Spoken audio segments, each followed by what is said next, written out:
الحمد لله نحمده ونستعينه ونستغفره ونؤمن به ونتوكل عليه ونعوذ بالله من شرور انفسنا ومن سيئات اعمالنا من يهده الله فلا مضل له ومن يضلل فلا هادي له واشهد ان لا اله الا الله وحده لا شريك له واشهد ان محمدا عبده ورسوله اما بعد. கண்ணியத்திற்குரிய எல்லாம் வல்ல அல்லாஹ் ஜல்ல ஷானஹு தஆலாவின் நல்லடியார்களே, மனக்குழப்பத்திற்கு இஸ்லாம் கூறும் மகத்தான தீர்வு என்ற இந்த தொடரிலே 12ஆம் நாள் நிகழ்ச்சியிலே நாம் எல்லாம் அமர்ந்திருக்கிறோம். பொதுவாக மனக்குழப்பத்திலிருந்து விடுபடுவதற்கு பொதுவான சில அறிவுரைகளை, சில நம்பிக்கைகளை இஸ்லாம் கூறுவது போலவே நாம் எந்தெந்த பிரச்சனைகளிலே மனக்குழப்பத்திற்கு உள்ளாகிறோமோ அந்த பிரச்சனைகளை தனிப்பட்ட முறையிலையும் அணுகி அதன் மூலம் நமக்கு ஏற்படுகிற மனக்குழப்பத்தை மேலும் அழுத்தமாக அது துடைத்து எரிகின்ற விஷயத்தை நம்ம பார்க்கிறோம். அதுல முக்கியமான விஷயமாக நம்ம சந்திக்கிற ஒவ்வொரு பிரச்சனையாக பார்க்கலாம். அதுல முக்கியமான முதல் இடத்தில் இருக்கக்கூடிய ஒரு விஷயம் என்னவாக இருக்கும் என்றால், நம்முடைய குடும்பத்தில் நிகழக்கூடிய மரணம். இது மனிதர்களை ரொம்பவும் பாதிக்கக்கூடியதாக இருக்கிறது. எல்லா மரணங்களும் பாதிக்காது. எப்ப சாவாருன்னு காத்துக்கிட்டு இருக்காங்க பாருங்க, அவரெல்லாம் மரணித்தாருன்னு சொன்னா பெரிய பாதிப்புலாம் இருக்காது, ஜாலியா சந்தோஷமா கூட இருப்பாங்க. பேருக்கு அந்த சோகத்தை காட்டிவிட்டு எல்லாம் அனுபவித்து விட்டு தள்ளாத வயசுல வந்து எப்ப போக போறாரு, போயிட்டாருன்னு கேட்டுட்டு இருப்பாங்க. அந்த மாதிரியான லெவலுக்கு எல்லாம் சில பேர் வருவாங்க. அந்த மாதிரி யாராவது மரணித்து விட்டார்கள் என்று சொன்னால் அது குடும்பத்தில் எந்த விதமான ஒரு பெரிய அதிர்ச்சியையோ ஒரு தாக்கத்தை ஏற்படுத்தாது. அவர் ஏற்கனவே கன்ஃபார்ம் ஆகிவிட்டது, நேரம் தான் ஒன்னும் வரலையே தவிர அவருக்கு இறப்பு உறுதியாகிவிட்டது என்கிற மாதிரியான நிலையில இருந்தால் அது நம்மளை பாதிக்கிறது இல்லை. ஆனா நம்முடைய குழந்தைகள் பெரியவங்க இருக்கும் பொழுது குழந்தைகள் மரணித்து விட்டார்கள் வைங்க, அது பெரிய அளவுல மனிதர்களை பாதிக்கும். அதே மாதிரி கணவன் மனைவி விட்டு மரணித்தான் வைங்க, பெண்களுடைய பாதுகாப்பு அங்க ஒரு கேள்விக்குறியா போற காரணத்தினால அவங்களுக்கு அது பெரிய ஒரு இழப்பாக, கணவன் இறந்தது பெரிய ஒரு இழப்பாக பெண்களுக்கு, அதுவும் ஒரு நடுத்தர வயசுல உள்ள பெண்களுக்கு தான். தளர்ந்து போய் கிளவியான பிறகு அவ்வளவு பாதிப்பு இருக்காது. ஓரளவுக்கு அந்த ஒரு கணவனுடைய துணை வேண்டும், பாதுகாப்பு வேண்டும் என்கிற நிலையில் இருக்கக்கூடிய பெண்களாக இருந்தால் அவங்களுக்கு கணவருடைய ஒரு இழப்பு பாதிப்பை ஏற்படுத்தும். அதே மாதிரி அண்ணன் தம்பி இது மாதிரியான பாதிப்புகள் இறப்பு ஏற்படுமே, ஆனால் அதெல்லாம் இளைஞர்களா இருப்பாங்க, நடுத்தர வயசா இருக்கிற காரணத்தினால் அது பாதிக்கும். திடீர்னு ஒரு மரணம் ஏற்படுகிற விபத்து அல்லது கட்டடம் இடிஞ்சு விழுந்து விடுவது அல்லது சுனாமி, வெள்ளம், புயல், தீப்பிடித்தல் இது மாதிரியான ஒரு விபத்து ஏற்படும் பொழுது அதுவும் சில அதிர்ச்சி அலைகளை கொஞ்சம் நினைச்சு கூட பார்க்கல. ஏதாவது ஒரு படுத்தார் நோயா இருந்தாருன்னா ஓரளவுக்கு மனசு கொஞ்சம் அஜிசாய்க்கிறோம். நல்லா இருக்கிறாரு, திடீர்னு மூத்தா போகும்போது நம்ம என்ன செய்ய முடியலத எதிர்கொள்ள முடியாத பக்குவப்பட்டிருக்காது மனசு. இந்த மாதிரியான பாதிப்புகள்லாம் ஏற்படும். இந்த பாதிப்புகளை பொறுத்த வரைக்கும் அதிகமான பேர் அதை சரியாக புரிந்து கொள்கிறார்கள். முஸ்லிம்களை பொறுத்த வரைக்கும் அதிகமான பேர் யாரோ குடும்பத்தில் இறந்து விட்ட காரணத்தினால் அவங்க மெண்டல் ஆகிறது கிடையாது. குடும்பத்தில் யாராவது இறந்து விட்டார்கள் என்ற காரணத்தினால் அவங்க காலத்துக்கு உண்ணாம பருகாம நிம்மதி இழந்து தவிக்கிறது கிடையாது. ஆனால் மிக சில முஸ்லிம்கள் என்ன செய்யறாங்கன்னு கேட்டா, அவங்களுடைய மரணத்தை எப்படி எதிர்கொள்வது என்பது தெரியாத காரணத்தினாலையும், நாம ஏற்கனவே இஸ்லாத்தினுடைய பொதுவான சில அறிவுரைகளை சொன்னோம் இல்லையா, அதெல்லாம் அவர்களுக்கு சொல்லித்தரப்படாத காரணத்தினாலையும் அவங்க அதை எதிர்கொள்ள தெரியாம என்ன செய்யறாங்கன்னு கேட்டா, ஒரு மரணம் ஏற்பட்ட உடனே இடிஞ்சு போய் உட்கார்ந்துடுறாங்க. இதோட எல்லாம் முடிந்து விட்டது, நம்ம எதிர்காலமே இல்ல, நாசமாகி விட்டது என்கிற மாதிரியாக. அது ரொம்ப முக்கியமான குடும்பத்தை தூக்கி நிறுத்தினவரா இருந்தார்னு வைங்க, அவர் இறந்துட்டாருன்னு சொன்னா அந்த நேரத்தில் அந்த குடும்பம் படக்கூடிய வேதனை பாடுகள்லாம் சொல்லி மாளாது. அப்ப இந்த மாதிரி மரணம் ஏற்படக்கூடிய நேரத்தில் ஒரு காலாகாலத்துக்கு இல்லாவிட்டாலும் சில மாதங்களுக்காவது மனக்குழப்பம் இருக்கும். மனக்குழப்பம் என்பது உடனடியாக இல்லை என்று சொல்லாவிட்டாலும் கூட ஒரு 2-3 மாதம், ஒரு 6 மாதத்து வரைக்கும் கூட என்ன செய்ய, சில பேருக்கு படுத்தா தூக்கம் வராது, இப்படியே நினைச்சுக்கிட்டே இருப்பாங்க. இங்கதான் வாப்பா நின்றாரு, அங்கதான் சாப்பிட்டாரு, அங்கதான் போனாரு, இப்படி ஒண்ணுன்னா என்ன செய்யும், அந்த பிள்ளைகள் செஞ்ச சேட்டை ஒன்னு மனசுல வந்து யாவும் வந்துகிட்டே இருக்கும். திடீர்னு ஒரு நாளைக்கு 10 தடவை கனவு காணுவாங்க. அது கனவு அல்ல, நினைவுதான். கனவுன்னா அது வந்து இது மாதிரி காரணம் இல்லாம வரும், காரணத்தோட வரும். இது என்னன்னா ஒரு சம்பவம் நிகழ்ந்திருக்கிற பாதிப்பின் காரணமாக அந்த பிள்ளைய டெய்லி கனவுல மூத்தா போன ஆட்களை கனவுல பாக்குறது, இது மாதிரியா பார்த்து அதுல இருந்து மறுபடியும் இந்த நினைவு அதிகரித்துக் கொண்டே போயிடும். இதெல்லாம் வந்து இயற்கையாக அவங்க செயல்படுவதை தடுக்குது. இந்த மாதிரி சில பாதிப்பு ஏற்படும் பொழுது தொழிலை ஒழுங்கா செய்ய மாட்டாங்க, ஆர்வமா இருக்காது. நேற்று இருந்த அளவுக்கு தொழில் ஆர்வம் இல்லைன்னா அவங்களுக்கு லாஸ் ஆகும், நஷ்டமாகும். சில மாதங்களுக்காவது அப்படி ஏற்படுகிறது. அதே மாதிரி வீட்டில் உள்ள வேலைகளை ஒழுங்கா செய்ய மாட்டாங்க, அதுவும் சில மாதங்களுக்கு என்ன செய்யும், அவங்களுக்கு பிற இழப்புகளை ஏற்படுத்தும். அது மாதிரிலாம் நடக்கக்கூடிய காட்சியை பார்க்கிறோம். அப்ப இந்த மௌத்து ஏற்படுவதை நம்ம இஸ்லாமியர்கள் எப்படி எடுத்துக்கொள்ளணும்? இஸ்லாமியர்களை விட்டுருங்க, பொதுவாக மனிதர் என்ற முறையில் எப்படி எடுத்துக்கொள்ளணும் என்றால், நம்ம உலகத்தை பார்க்கிறோம். இந்த ஒண்ணுதான் சந்தேகத்துக்கு அப்பாற்பட்ட ஒரே மேட்ரு. அல்லாஹ் இருக்கிறானான்னு கேட்டா கூட இருக்கிறான் இல்லைன்ற மாதிரி என்ன செய்யறாங்க, ரெண்டு கருத்து சொல்லக்கூடியவங்களா இருக்கிறாங்க. அப்ப எந்த ஒரு விஷயத்திலேயாவது கருத்து வேறுபாடே இல்லாம எல்லாரும் ஒத்துக்கிட்ட ஒரு விஷயம் இருக்குன்னு கேட்டீங்கன்னா, அனைவருக்கும் மரணம் இருக்குங்கிறது தான். மரணம் இல்லைன்னு எவனா சொல்லுவானா? மரணத்தை வெல்ல முடியாது, மரணத்தை சந்திச்சு தான் தீர வேண்டும் என்பதுதான் படிச்சவன் படிக்காதவன் விஞ்ஞானி ஆம்பளை பொம்பளை அனைவரும் ஏகமனதாக, எல்லா மதத்துக்காரர்களும் ஏகமனதாக ஒத்துக்கொண்ட ஒரு விஷயம் என்னன்னு கேட்டா மரணம் வரும் என்பதுதான். அப்ப கண்டிப்பாக அது வந்துதான் தீரும் என்று எதிர்பார்த்திருக்கக்கூடியவர்களுக்கு குழப்பம் வரக்கூடாது. எதிர்பாராம உங்களை தாக்குனா தானே அது வந்து அதிர்ச்சி ஏற்படுத்தானே. மரணம் தான் எல்லாருக்கும் வரத்தானே செய்கிறது. அப்ப மரணம் வந்து எல்லாரும் எப்படி எப்படியெல்லாம் ஆட்டம் போட்டவர்கள் நீ காணாம இப்படி கண்ணை மூடிட்டு கற்பனை பண்ணி பாத்தீங்கன்னு சொன்னா யார் யாரெல்லாம் நம்மளை விட்டு போயிட்டான்னு நினைச்சு பாருங்க. இவன்லாம் போயிட்டான், என்ன ஆட்டம் போட்டான் இருக்கும்போது, அந்த மாதிரி நினைக்கக்கூடியவர்கள் எல்லாம் ஊரே கட்டி ஆண்டான் அப்படி சொல்லக்கூடியவர்கள்லாம் நம்மை விட்டு போய்விட்ட காட்சியை பார்க்கிறோம். அப்ப இத வந்து பேசிக்கான ஒரு விஷயம், மரணம் எல்லாருக்கும் தானே வரப்போகுது, எல்லாருக்கும் வரக்கூடியது. சரி, எல்லாருக்கும் வரக்கூடிய மரணம் கூட இது வந்து ஒரு நேரத்தை நிர்ணயிச்சா வருது. ஒவ்வொரு மனுஷனும் 63வது வயசுக்கு சாகுவான் அப்படியா இருக்குது? அப்படி ஏதாவது கணக்கு இருக்குதா? நேரம் நிர்ணயிச்சு வந்தா எல்லாத்துக்கும் 63, எனக்கு மட்டும் 23 கேட்கலாம். அப்படி யாருக்கும் நிர்ணயம் கிடையாது. இதுக்கு ஒரு நிர்ணயத்தை எல்லாம் வச்சிருக்கானான்னு கேட்டா, பிறந்த அன்னையில இருந்து ஆரம்பிச்சு 95 110 வரைக்கும் எல்லாம் நினைஞ்சிருக்கான், அந்த டயத்தை போட்டு வச்சிருக்கான்.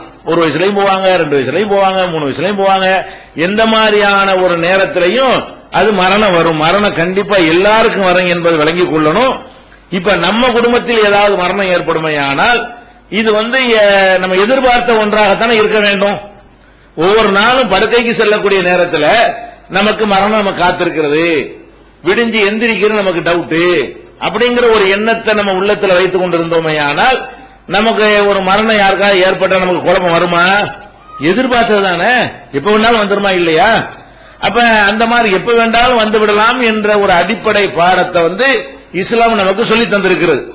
அதுபோக நல்லவங்களாக, ஒரு ஒழுக்க சீலர்களாக, பெரிய பணங்காசுகளை வாரி வாரி வழங்கக்கூடிய வள்ளல்களாக இது மாதிரி நல்லறம் செஞ்சாங்கன்னு வைங்க, அப்படி செஞ்சவங்க எல்லாம் கொஞ்சம் லேட்டா மூத்தா போய், கெட்டவங்க எல்லாம் கொஞ்சம் முன்னாடி மூத்தா போய், அப்படியாச்சும் ஒரு ஃபார்முலா இருக்கா? அப்படியும் கிடையாது. நல்லவனும் சீக்கிரம் போறான், கெட்டவனும் சீக்கிரம் போறான். நல்லவனு 100 வருஷம் தாண்டி இருக்கிறான், கெட்டவன்ல 100 வருஷம் தாண்டி இருக்கிறான். அப்ப ஒரு ஹயாத்தை அதிகரிப்பது ஹயாத்தை குறைக்கிறது என்பது கூட அவங்களுடைய செயல்களை வைத்து தீர்மானிக்கப்படுறது இல்லை. நம்ம எதனால குழம்புறோம் தெரியுமா? நாங்க எவ்வளவு அள்ளி அள்ளி கொடுத்தோம், எங்க ஃபேமிலி எப்படி தெரியுமா, எங்க கணவர் எப்படிப்பட்ட ஆள் தெரியுமா, எங்க பாப்பா எப்படி தெரியுமா, அப்படியான்னு சொல்லி அவருக்கு மூத்து வரலாமான்னு நினைக்கிறாங்க. அப்ப அந்த மாதிரி இருந்தவர் வரவே இல்லையா? அந்த மாதிரியா நல்லவராகவே வாழ்ந்தவங்களை எல்லாம் அல்ல ஒரு 150 வருஷம் கன்ஃபார்ம் பண்ணி தான் மூத்தாக்கினானா? அந்த மாதிரி உள்ளவங்களுக்கு இளமையில மரணம் வரத்தானே செஞ்சிருக்கிறது. அந்த மாதிரி உள்ளவங்களுக்கு எதிர்பாராத முறையில மரணங்கள் வந்துதானே இருக்கிறது. அப்ப நம்ம என்ன பேசிக்கா விளங்கிக் கொள்வோம்னா, மரணங்கிறது வந்து ஒரு முஸ்லிமை பொறுத்த வரைக்கும் அவன் என்னைக்கு விவரத்தை அறிந்து கொள்கிறானோ அன்னைக்கு அவன் கற்றுக்கொள்ள வேண்டிய பாடம் என்ன? இப்ப வேண்டாலும் மரணம் வந்து விடலாம். இப்ப நம்ம உட்கார்ந்து இருக்கிற இந்த இடத்திலே நமக்கு மரணம் வராது என்று சொல்ல முடியுமா? இப்பவும் வந்து விடலாம். அதனால ஒவ்வொரு அமலை சொல்லும் பொழுது மார்க் என்ன சொல்லுது? ஹஜ் வந்து சாவறதுக்குள்ள செஞ்சிடலாம், ஜக்காத் வந்து இருக்கிற கணக்கு எப்ப வேணாலும் கொடுத்துக் கொள்ளலாம், கடனை வந்து வாங்கின கடனை சாவறதுக்குள்ள கொடுத்துடலாம். ஆனால் உனக்கு சாவு எப்பப்பா வரும்? சீக்கிரம் கொடுத்துருப்பா. நாளைக்கு சாவு வரணும் உனக்கு கன்ஃபார்ம் ஆயிருந்தா நீ என்ன செய்யலாம்? அது வரைக்கும் வெயிட் பண்ணிட்டு இருக்கலாம். ஒரு 10 வருஷம் இருப்பேன்னு சொன்னா நான் 9 வருஷம் கழிச்ச பிறகு கடனை கொடுப்பேன்னு இருக்கலாம். நாளைக்கு வந்துருமே, இப்ப வந்துருமே என்று பயந்து உன்னுடைய வாழ்க்கை அமைத்துக்கொள் என்று நமக்கு ஒரு பேசிக் இஸ்லாத்தில் சொல்லப்பட்டிருக்கிறது. இதுலயும் நமக்கு அதுல ஆறுதல் வரல என்று சொன்னா நமக்கு இந்த மன அமைதியை தருவதற்காக வேண்டி சில அறிவுரைகளை மார்க்கம் நமக்கு சொல்கிறது. அந்த அறிவுரைகள்ல முக்கியமான அறிவுரை என்ன?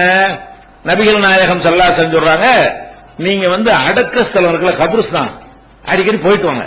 தர்காவுக்கு இல்ல, அது சிறுக்கு உள்ளது, தீய காரியத்துக்கு உள்ள விஷயம். அது மார்க்கத்தில் தடுக்கப்பட்ட ஒரு விஷயம்.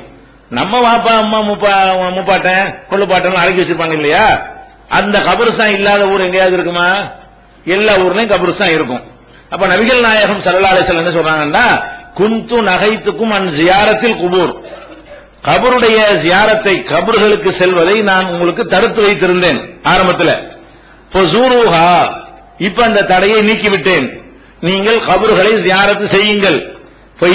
துதக்கிருல் ஆகிரா துதக்கிருல் மௌத், அந்த கபரை போய் ஜியாரத்து செய்வது என்பது உங்களுக்கு மரண யாபத்தை உண்டாக்கும்.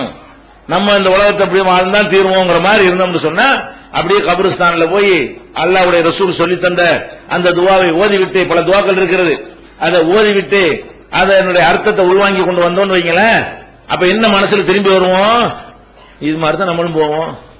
இந்த இருக்கிறாரு அப்படி எல்லாம் பாப்போமே இல்ல, எல்லாம் தெரிஞ்சாங்களா இருப்பாங்கல்ல, இந்த அவர் அந்த தலைவர், இந்த தலைவர், இந்த கோடீஸ்வரர், அவராக்க இவராக்க எல்லாம் இருப்பாங்க. எல்லாரையும் பார்த்து அப்படி சொல்ற அந்த வார்த்தையில எப்படி வருது? எப்படி வருது? அன்தும் சலஃபுனா நஹ்னு பில் அஸர், நீங்க முன்னாடி போயிட்டீங்க, நாங்க பின்னாடி வந்துட்டு இருக்கிறோம். கபர் ஜியாரத்துக்கு உரிய துஆவுலயே என்ன சொல்லி தர்றாங்க ரசூல் ஸல்லல்லாஹு அலைஹி வஸல்லம்? அந்த சலாம் சொல்லிவிட்டு என்ன சொல்லணும்? அன்தும் சலஃபுனா, நீங்கள் கொஞ்சம் முந்திக்கிட்டீங்க, நஹ்னு பில் அஸர், இதோ பின்னாடி வந்துகிட்டே இருக்கிறோம். அப்ப வந்துகிட்டே இருக்கிறோம் ஒரு கன்ஃபார்ம் பண்ணிக்கிட்டோம்னு சொன்னா, இப்ப நான் வந்துகிட்டு இருக்கிறேன், என் முன்னாடி வந்துகிட்டு இருக்கிறேன், என் புருஷன் வந்துகிட்டு இருக்கிறான், என் புள்ள வந்துகிட்டு இருக்கிறாங்க, எல்லாரும் வந்து கொண்டே இருக்கிறோம். பிரயாணத்துல போய் கொண்டுதான் இருக்கிறோம், மரணத்தை நோக்கி என்ன செய்யறோம்? பயணத்துல தான் இருக்கிறோம் என்ற ஒரு எண்ணம் நம்முடைய உள்ளத்தில் வந்து விடுமையானால் எதிர்பாராத மேற்ற கிடையாது. எதிர்பாராம நடந்த அதிர்ச்சி எப்பவுமே முஸ்லிமுக்கு இது எதிர்பாராத கிடையாது. முஸ்லிம் அல்லாதவனுக்கு தான் என்ன செய்யறது? 1000 வருஷம் வாழ்வது போல கற்பனை கோட்டை கட்டுகிறான். ஒரு முஸ்லிமை பொறுத்த வரைக்கும் மௌத்து எதிர்பாராதது கிடையாது. இந்த நிமிஷமும் நான் மௌத்தை எதிர்பார்த்தவனாகத்தான் இருக்க வேண்டும். இந்த நிமிடமும் நீங்கள் ஒவ்வொருவரும் மௌத்தை எதிர்பார்த்தவர்களாகத்தான் இருக்க வேண்டும். அப்ப எல்லாருமே இப்பவா அப்பவாண்டு மௌத்தை எதிர்பார்த்து காத்திருக்கும் பொழுது எதிர்பார்த்தது நடந்துச்சு என்று வந்தால் யாரும் குழம்ப மாட்டான். தெரிஞ்சுக்கிறேங்க, அதிர்ச்சி எதனால வருது? ஏன் அந்த தள்ளாத வயசு கிழவன் செத்தா உங்களுக்கு வரல? நான் சொன்னா இல்லையா, தள்ளாத வயசு கிழவன் செத்து போன பிறகு ஏன் உங்களுக்கு துடிக்க மாட்டேங்குது? அது எதிர்பார்த்து, அதைத்தான் எதிர்பார்த்திருக்கீங்க. அதே மாதிரி இதையும் எதிர்பார்க்கணும். அதை எதிர்பார்த்தீங்கல்ல, அது மட்டும் தான் கன்ஃபார்மா? இது கன்ஃபார்ம் இல்லையா? நான் மூத்தா போறது கன்ஃபார்ம் இல்லையா? நீங்க எல்லாம் மூத்தா போறது கன்ஃபார்ம் இல்லையா? உங்களுடைய இளம் வயசு உறவினர்கள், சொந்த பந்தங்கள்லாம் இப்பவே மூத்தா போறது உறுதி கிடையாதா? அது எதிர்பார்க்க மாட்டீங்களா?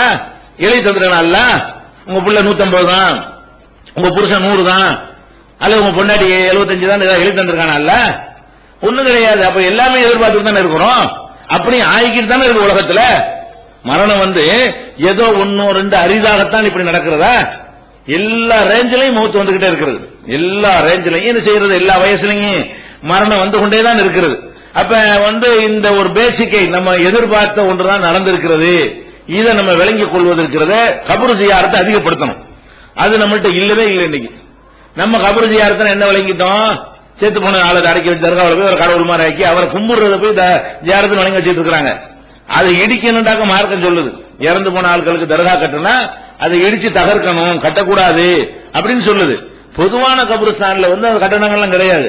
அதை எதுக்கு செய்யறோம்? மௌத்தை யாவப்படுத்துறதுக்கு தான் போறோம். தர்காவுக்குலாம் போனா மௌத்தி யாவம் வராதுங்க. இன்னும் கொஞ்சம் நாளைக்கு இருக்கலாம், கலர் கலரா இருப்பாங்க, எல்லாம் ஆண் பண்ணு கலந்து நிற்பாங்க, நல்ல வாசனை திரையெல்லாம் போட்டிருப்பான். அதெல்லாம் பார்க்கும் பொழுது இன்னும் கொஞ்சம் ஜாலியா இருக்கலாம், அடுத்த வாரம் வரலாம், அதுக்கு தான் அடுத்த வாரம் வரலாம்னு நினைக்கிறானே தவிர மூத்துக்கா போறேன். இந்த தர்காவில் தர்கா நடத்துறவனும் தெரிஞ்சு வச்சிருக்கான்.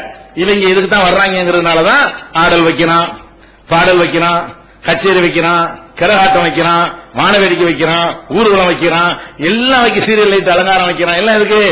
இதெல்லாம் மக்களை ஈர்க்கணும்.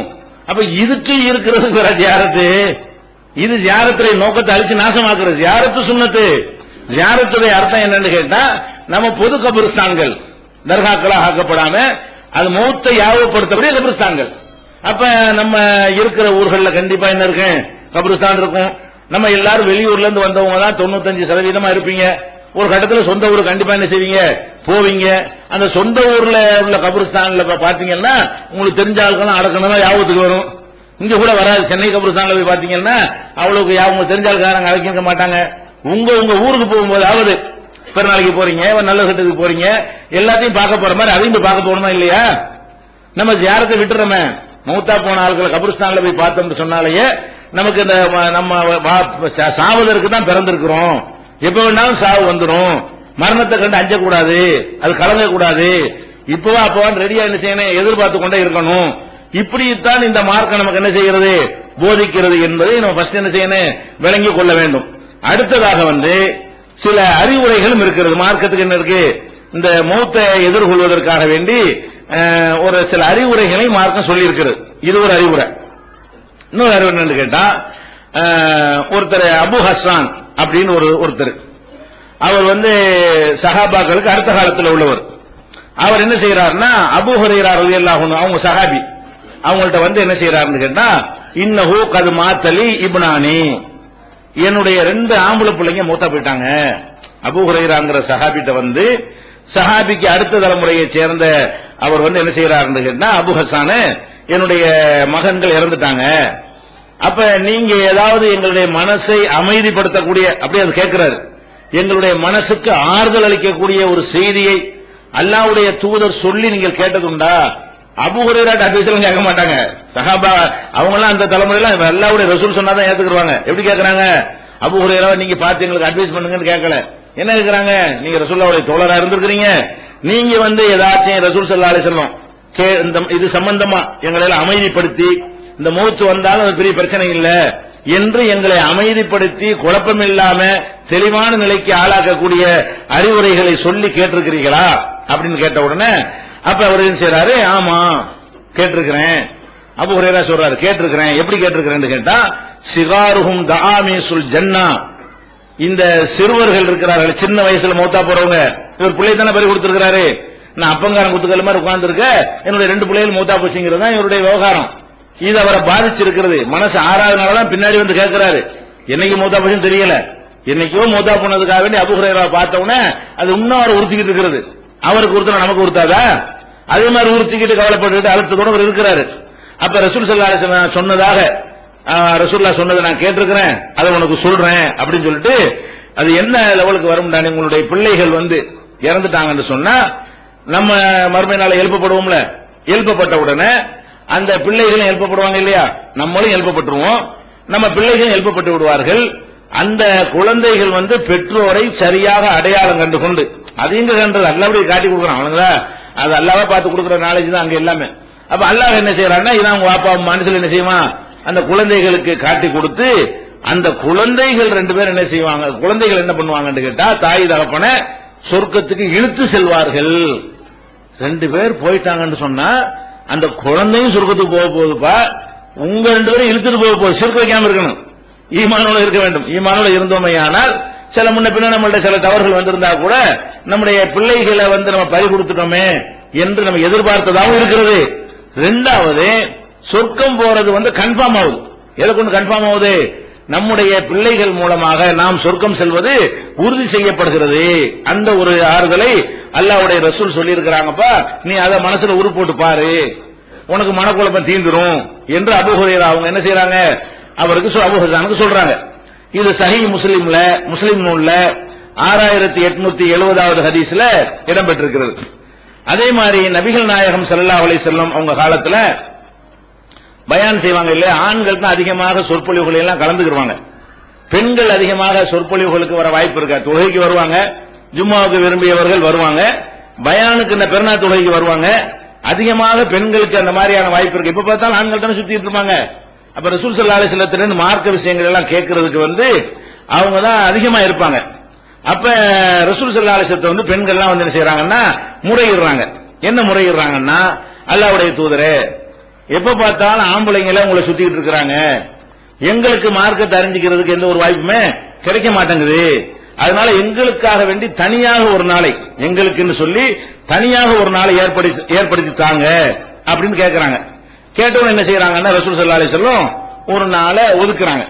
ஒரு நாளை ஒதுக்கி பெண்கள் பயான்லாம் வைக்கலாமான்னு சிலர் கேட்பாங்கல்ல, வைக்கலாம். ரசூலுல்லாஹ் காலத்துல வச்சிருக்காங்களே, ஆண்களுக்கு மட்டும் பயான் கிடைச்சிட்டே இருக்கிறது, பெண்களாய் எங்களுக்கு வந்து கிடைக்கல, எங்களுக்கு தனியாக ஒரு பயான் வைங்க அப்படின்னு கேட்கும் பொழுது நபிகள் நாயகம் ஸல்லல்லாஹு அலைஹி வஸல்லம் அவர்கள் ஒரு நாள் அவங்களுக்குன்னு ஒதுக்கி அதுல வந்து ஒரு பயான் பண்றாங்க. அந்த பயான்ல எப்படி சொல்றாங்கன்னு கேட்டா, அவங்க ரசூல் ஸல்லல்லாஹு அலைஹி வஸல்லம் அந்த பெண்களுக்கு போதிக்கிறாங்க. மாமினன் நாசிமின் முஸ்லிமின், இந்த ஒரு முஸ்லிமுக்காவது யுத்தவப்பாலஹு சலாசுன் லம் யப்லுகுல் ஹின்ஸ, பருவ வயசை அடையாத 3 குழந்தைகள் மரணித்து விட்டால், ஒரு பொம்பளை இருக்கிற பொம்பளைக்கு நாம்பளைக்கு தான் சேர்த்தான், பெண்கள் சபையில் இருந்தா அப்படி சொல்றாங்க. எதுக்கு சொல்றாங்கன்னு கேட்டா, சபையில் இருந்தது பெண்கள்.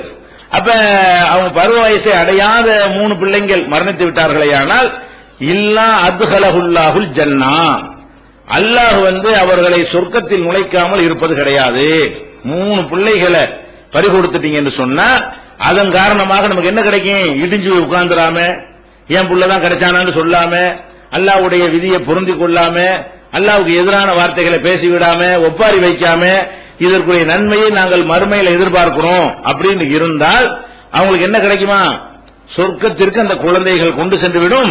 பிஃபல்லி ரஹ்மத்திஹி இய்யாஹும், இவன் வந்து அந்த குழந்தைகளுக்கு இரக்கம் காட்டி வளர்த்த காரணத்தினால, அன்பு செலுத்திய காரணத்தினால், அப்ப உன் புள்ள அன்பு செலுத்தி வளர்த்தீங்கள, அப்படி வளர்த்து நான் எடுத்துக்கிட்டேன்ல, எடுத்துக்கிட்ட பிறகு நீ சபரா இருந்தீங்கள, அதுக்காக உனக்கு சொர்க்கம் தான் என்று அல்லாஹ் சொல்வான்ங்கிற செய்தி வந்து புகாரியில 1248 1381 ஆகிய ஹதீஸ்கள்ல இருக்கிறது.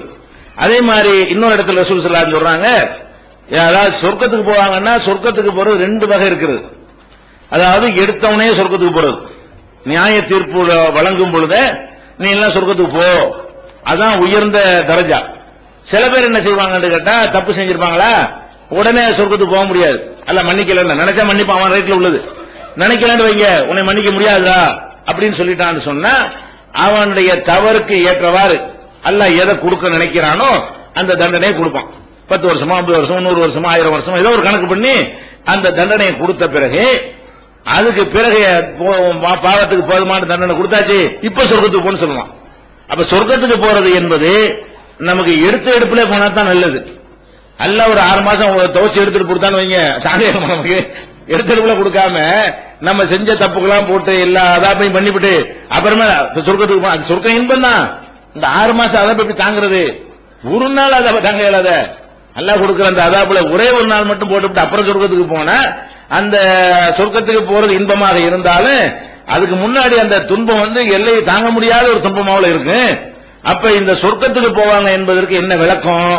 எடுத்தவனே போயிருவாங்களா, அல்லது இருந்த தப்பு தண்டாக்கெல்லாம் அடிதெல்லாம் உதவியெல்லாம் வாங்கிவிட்டு அப்புறமேல் போவாங்களா என்று கேட்டால், அதுக்கு ரசூல் ஸல்லல்லாஹு அலைஹி வஸல்லம் சொல்றாங்க, குர்ஆன்ல ஒரு வசனம் இருக்கிறது. என்ன வசனம்னா 19வது அத்தியாயத்துல 71வது வசனம். அந்த வசனம் என்ன சொல்லுதுன்னு கேட்டா, ஒயின் மின்கும் இல்லா வாரிதுஹா ஓ கான அலா ரப்பிக்க ஹத்மன் மக்லியா அப்படின்னு அல்லாஹ் சொல்றான். அதுல என்ன சொல்றான்னு கேட்டா, உங்கள யாரா இருந்தாலும் நரகத்திற்கு வந்துதான் ஆக வேண்டும். யாரா இருந்தாலும் நரகத்துக்கு போகாம சொர்க்கம் கிடையாது. ரசூலுல்லாஹா இருந்தாலும் சரி, எந்த நபியா இருந்தாலும் சரி, நரகத்திற்கு எல்லாரும் வந்துதான் ஆகணும் அப்படின்னு என்ன இருக்குது, ஒரு குர்ஆன்ல ஒரு வசனம் இருக்குது. அதுக்கு ஆயிஷா நாயகிலாம் விளக்கம் கேட்பாங்க, ரசூலுல்லாஹ் விளக்கம் கொடுப்பாங்க. அது என்ன விளக்கம் என்று கேட்டால், அல்லாஹ் வந்து சொர்க்கத்தை அமைத்திருக்கிறான் இல்லையா, அந்த சொர்க்கத்திற்கு முன்னாடி நரகம் இருக்கிறது. அந்த நரகத்தின் மேல ஒரு பாலம் இருக்கிறது. சொர்க்கத்துக்கு போனா கூட அதை ஏறி கடந்துதான் போவோம், நரகத்துக்குள்ளதான் போறோம், உள்ள கீழே தான் இறங்கல. நரகத்தின் மேல போடப்பட்ட ஒரு பாலம் இருக்குது இல்லையா, அந்த பாலத்துல போனா அது எதை சேர்ந்தது? ஒரு இடத்துல கூவத்துக்கு மேல கட்டின பாலம் கூவம் பாலம் தானே. அது எதுக்கு மேல பாலம் இருக்குது அதைத்தானே சேர்றது. அப்ப நரகத்துக்கு மேல பாலம் கட்டி இருந்துச்சுன்னு சொன்னா அது நரகம் தான். அப்ப எல்லாருமே ரசூலுல்லாஹா இருந்தாலும் சரி, நீங்களா இருந்தாலும் சரி, நானா இருந்தாலும் சரி, எவரா இருந்தாலும் சரி, அவங்க எதுல போய் ஆகணும்? சொர்க்கத்தை, அந்த சொர்க்கம்னா அதுக்கு முன்னாடி பாலம், கீழே நரகம், அதுல பாதாளத்தில் நரகம். அப்ப சொர்க்கத்துக்கு போன்றவன கண்டிப்பா என்ன ஆகணும்? அவங்க நுழையிறது நரகத்துல தான். எல்லாரும் என்ன செஞ்சாவணும்? நரகத்தில் நுழைவாங்க. நுழைஞ்சு அந்த பாலத்தை கடந்து, அதுல கூட ஹதீஸ்ல விளக்கங்கள்லாம் வருது. சில பேர் என்ன செய்வாங்க, அமலுக்கு தக்கவாறு அந்த பாலத்துக்குலாம் கதை விடுவாங்க, முடியை விட மெல்லிசாக இருக்கும், அதான் பாலம் அவ்வளவுதான் இருக்கிறது. வாழை விட கூர்மையா இருக்காது கட்டுக்கதை. பாலம் இருக்கும். அந்த பாலத்துல அவங்களுடைய அமல்கள் தக்கவாறு சில பேர் தவழ்ந்து போவாங்க. அப்ப தவழ்ந்து போனா 6 மாசம் கூட இருக்கும் பாலத்துல போறது. வெந்து இதா போயிருவான். சில பேர் பாஸ்டா வேகமா காற்று போல போய் விடுவார்கள், மின்னல் போல போய் விடுவார்கள், வேகமா கடந்துருவார்கள். அந்த அளவுக்கு லேசா படும். நரகத்தினுடைய வெப்பம் படாம இருக்கக்கூடாது யாரா இருந்தாலும். அப்பதான் அல்ல அந்த இன்பம் நமக்கு தெரியும். வெயிலுடைய அருமை நிழலில் தெரியும் சொல்லுவாங்கல்ல. நிழலுடைய அருமை வெயிலில் தெரியும். நிழல்ல உட்கார்ந்து இருக்கிறோம், அது மதிப்பு எப்ப தெரியும்? கொஞ்ச நேரம் வெயில்ல இருந்துட்டு வந்தா தான் எவ்வளவு இதான் சுகமா இருக்குன்னு தெரியும். இதுலயே உட்கார்ந்து தெரியாது. இதுலயே நிழல்ல எப்ப பார்த்தாலும் இருக்கான்னு வைங்களேன், அவனுக்கு அந்த நிழலுடைய இன்பத்தை அனுபவிக்க இயலாது. வெயில்ல கொஞ்ச நேரம் காஞ்சிட்டு வந்தா தான் அப்ப என்ன செய்யும், அது ஒரு நிழலுடைய அருமை தெரியும். அப்ப இந்த நரகத்தினுடைய வெப்ப காற்று நம்ம மேல பட்டா தான் இதுல இருந்து நம்ம காப்பாற்ற அதுவே இன்பமா இருக்கும். எப்படி இருக்காது? நரகத்தையும் பார்த்து அந்த வெப்பத்தை அனுபவிச்சுட்டு உள்ள போறானா இன்பத்திற்கு மேல் இன்பம். அந்த சொர்க்கத்துக்கு போறதே ஒரு இன்பம். அட்ட இதுல தப்பிச்சோம் அதுவே இன்பம்ல. அப்படி நினைப்பானா இல்லையா? இப்படின்னு குர்ஆன்ல ஒரு வசனம் இருக்கிறது. அப்ப இதுல யாரும் தப்பிக்க இயலாது. ரசூலுல்லாஹ் உள்பட எந்த நபிமார்கள் உள்பட நரகத்தை கடந்துதான் போக வேண்டும். அது நரகத்துக்கு போக வேண்டும். சொல்ல போனா பாலத்துக்கு மேல போறோம், எல்லாரும் நரகத்துக்கு போய் தான் ஆக வேண்டும். இது உமது இறைவன் தானே கடமையாக்கி கொண்ட கட்டாயமான ஏற்பாடுன்னு அது வருது. கான அலா ரப்பிக்க ஹத்மன் மக்லியா, இது முடிவு செய்யப்பட்ட உறுதியான முடிவாகும், இது மீறவே முடியாது அப்படின்னு அல்லாஹ் சொல்லி காட்டுறான். அப்ப ரசூல் ஸல்லல்லாஹு அலைஹி வஸல்லம் சொல்றாங்க, இந்த குழந்தைகளை பறி கொடுத்தாங்கல்ல, அவங்க சொர்க்கத்துக்கு போவாங்கன்னு கேட்டா எந்த இந்த வசனத்தை சொல்லி 1971 எல்லாம் சொல்றானே அந்த நரகத்துக்கு போறதை தவிர வேற நரகத்துக்கு போக மாட்டாங்க. எடுத்த எடுப்பு சொர்க்கமா. அதாவது குழந்தையை பறி கொடுத்தவர்கள் வேற வேற பாவங்களுக்கெல்லாம் தப்புகளுக்கு தண்டனை அனுபவிச்சு சொர்க்கத்துக்கு போவாங்களா, எடுத்த எடுப்புல போவார்களா? எடுத்த எடுப்பில் தான் நரகம் செல்லாமல் அந்த ஒரு செகண்டோ ஒரு நிமிஷமோ ஒரு நாளோ அந்த அவங்களுடைய அமலுக்கு தகுந்தவாறு போவாங்களே, அந்த பாலத்தை கடக்கிற நேரத்தை தவிர, அப்ப நரகத்துக்கு போறதை தவிர வேற நரகத்திற்கு போகாமல் டைரக்டா எடுத்த எடுப்பில போய்விடுவார்கள். அப்படின்ற ஒரு விளக்கத்தை புகாரியில 1251 6656 இந்த ஹதீஸ்ல இருக்குது. அப்ப நம்ம ஒரு யாராவது மரணிச்சுட்டாங்கன்னா நம்ம என்ன செய்யறோம், இடிஞ்சு பிள்ளைகளும் மூத்தா போன பிறகு இடிஞ்சு நொந்து போய்விடுறோம். குறிப்பா பெண்கள் ரொம்ப என்ன செய்யறாங்க, ஆடி போயிடுறாங்க. அவங்க என்ன நினைக்கணும், நாம மறுமைக்காக படைக்கப்பட்டிருக்கிறோம், அதுக்காக தான் எல்லா விதமான அமல்களும் செய்கிறோம், அதுல நம்ம ஜெயிக்க வேண்டுமானால் அமல்களை கொண்டு ஜெயிக்கணும். அதுக்கான பிள்ளைகளை சாவடிச்சு சொர்க்கத்துக்கு போக முடியும். சரி, அல்லாஹ் இந்த ஏற்பாடு செஞ்சிருக்கிறோம். நம்ம ஆளை கொண்டுட நரகத்தான் போட்டுருவோம், இல்ல கொண்டோம்ல அதுவா எல்லாம் நினைஞ்சிருக்கிறான். சரி, நமக்கு ஒரு சொர்க்கத்துக்கு போற வழியை லேசாக்குறான். நம்ம பிள்ளையும் சொர்க்கத்துக்கு போற கன்ஃபார்ம் ஆகுது.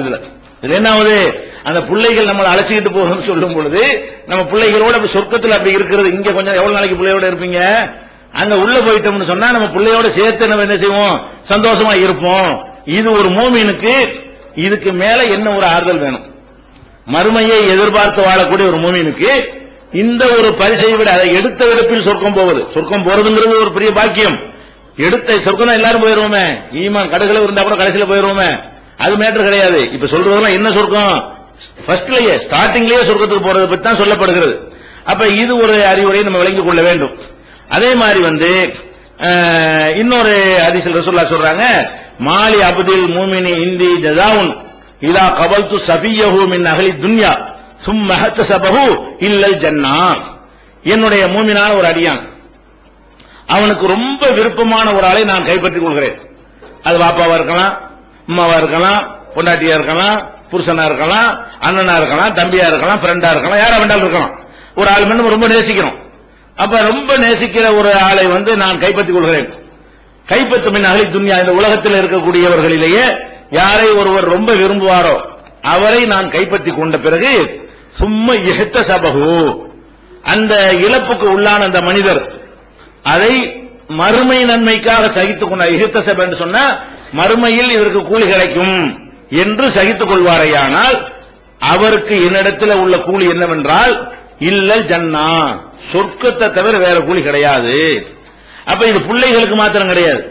நம்ம ஒரு ஆளை ரொம்ப நேசிக்கிற யாரா வேண்டாலும் இருக்கட்டும், அது மாதிரி ஒரு ஆள் நமக்கு மரணித்து விட்டார்கள் என்று சொன்னால் அப்ப அதுக்காக வேண்டி நம்ம ரொம்ப இடிஞ்சு போய் விடாமல் என்ன செய்யணும், இதுக்கு ஒரு பெரிய கூலியா எல்லாம் நமக்கு சித்தப்படுத்தி வைத்திருக்கிறான், சொர்க்கத்தை தவிர வேற கூலி இல்லைங்கிறான்.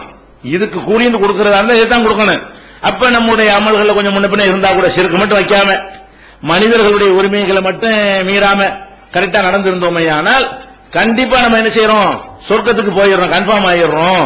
அப்ப இதுதான் சபர் செய்யற விஷயம். தள்ளாத வயசு கிழவர்கள்லாம் மூத்தா போனா சபருக்கு மேட்டர் இருக்காது. அது சும்மா சபரா தான் இருக்கிறோம், இயற்கையாக சபரா இருந்துருவோம். அது எப்ப சாவாங்கிற கண்டிஷன்ல உள்ளவங்களுக்கு வராது, அது இயற்கை எல்லாரும் சபரா இருந்துருவோம். இது எதை தாங்க முடியலையோ, எது நமக்கு கஷ்டமா இருக்குமோ அந்த மாதிரியான ஒரு இழப்பு நமக்கு ஏற்படும் பொழுது அது சகித்துக் கொண்டார்களே ஆனால், மறுமையின் நன்மையை நாடி சகித்துக் கொள்வாரேயானால் அவங்களுக்கு சொர்க்கத்தை தவிர கூலி இல்லை என்று ரசூல் ஸல்லல்லாஹு அலைஹி வஸல்லம் சொன்னதாக அல்லாஹ் சொல்வதாக ரசூல் ஸல்லல்லாஹு அலைஹி வஸல்லம் சொல்லி புகாரியில 6424வது ஹதீஸில் இடம்பெற்றிருக்கிறது. அந்த மாதிரி எவ்வளவு ஒரு பறி கொடுத்து இருப்பாங்க, பிள்ளைகள் சொந்தக்காரங்களா என்ன செய்வாங்க, பிரி கொடுத்து இருப்பாங்க. அதே மாதிரி ஒரு அம்மா வர்றாங்க, ரசூல் ஸல்லல்லாஹு அலைஹி வஸல்லம் அவங்கள்ட்ட வர்றாங்க. என்ன செய்யறாங்கன்னா, ஒரு பையனை கூட்டிட்டு வர்றாங்க, அவங்க மகனை, ஒரு சின்ன பையனை கூட்டிட்டு என்ன செய்யறாங்க, அல்லாஹ்வுடைய தூதரே நீங்க இவருக்காக துஆ செய்யுங்க, தன்னுடைய மகனை அழைத்து இவருக்காக நீங்க துஆ செய்யுங்க. எதுக்கு துஆ செய்ய சொல்றாங்கன்னு கேட்டா, அந்த துஆவுடைய அர்த்தம் அதுல விளங்குது. ஃபலகத் தபன்து ஸலாசின், நான் ஏற்கனவே 3 போசிட்டு வந்திருக்கிறேன், தபன் பண்ணிட்டு வந்திருக்கேங்கிறாங்க. அது ஏற்கனவே 3 பிள்ளைய பறி கொடுத்திருக்காங்கிறாங்க. அப்ப துஆ எதுக்கு, இதாச்சும் தங்குறதுக்கு. துஆ வேற துஆ கேட்கலவங்க, என்னுடைய பிள்ளைக்கு நீங்க துஆ செய்யுங்க, இந்த பையனுக்காக துஆ செய்யுங்க. ஏன்னு கேட்டா ஏற்கனவே 3 பேர் மூத்தா போயிட்டாங்க என் பிள்ளைகள், இது 4வது, இவன் மூத்தா போயிடக்கூடாது, நீங்க தான் துஆ செய்ய வேண்டும் அப்படின்னு ரசூல் ஸல்லல்லாஹு அலைஹி வஸல்லம் அவங்க என்ன செய்றாங்க, கேட்கறாங்க. அப்ப ரசூல் ஸல்லல்லாஹு அலைஹி சொல்றாங்க, தஃபன்தி ஸலாசத்தன், 3 பிள்ளைய போச்சிட்டியா, 3 மூத்தா இருக்குது, அது உறுதிப்படுத்துறதுக்காக கேட்கறாங்க. அப்ப அந்த அம்மா என்ன செய்யறாங்க, ஆமா 3 தான் இறந்து போச்சுன்றாங்க. அப்ப ரசூல் ஸல்லல்லாஹு அலைஹி சொல்றாங்க, நரகத்திலிருந்து தடுக்கிறதுக்கு பயங்கரமான ஒரு தடுப்பை அல்லவா நீ தயாரித்து வைத்திருக்கிறாய்.